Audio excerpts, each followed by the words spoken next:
Monsieur le ministre, mes chers collègues, je crois nécessaire, alors que le processus d'élaboration des lois suscite de nombreuses questions, de rappeler solennellement quelques-uns des principes de notre République.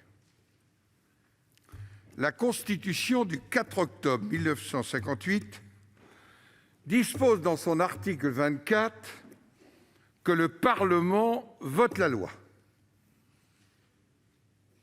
Dans son article 44, que les membres du Parlement ont le droit d'amendement.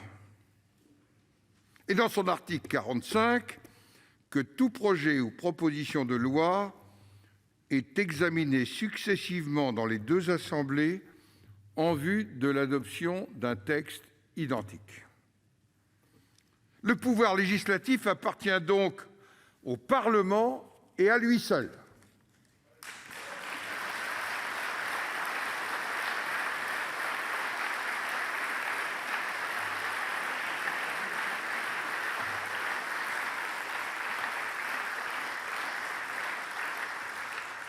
Aucune commission, aucun comité d'experts dépourvu de légitimité démocratique n'est habilité à réécrire un texte de loi en cours de navette.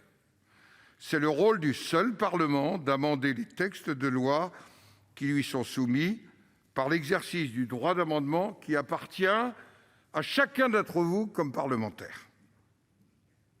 Le Parlement est composé de deux assemblées qui détiennent exactement les mêmes prérogatives dans l'initiative et l'élaboration de la loi. L'Assemblée nationale ne pouvant statuer définitivement qu'après échec éventuel de la commission mixte paritaire et une nouvelle lecture dans chaque assemblée. Je dois donc rappeler au groupe de la majorité de l'Assemblée nationale que la proposition de loi dont il souhaite travailler à la réécriture partielle a été transmise au Sénat depuis le mardi 24 novembre dernier, après que les députés l'aient adoptée. Il revient donc au Sénat et à lui seul de l'examiner et de réécrire, si cela s'avère nécessaire, une ou plusieurs de ses dispositions. Après l'examen du texte par le Sénat, il reviendra alors au Gouvernement de convoquer une commission mixte paritaire ou de décider la poursuite de la navette en prévoyant une deuxième lecture dans chaque assemblée, ce qui ne me paraît jamais inutile pour des textes complexes. Tout cela, ça s'appelle le bicamérisme.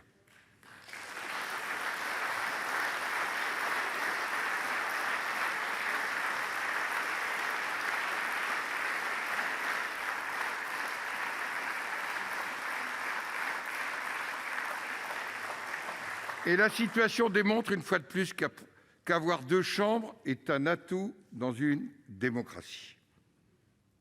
C'est d'autant plus heureux qu'il existe au Sénat une longue tradition d'équilibre entre la protection de nos concitoyens et le respect des libertés publiques.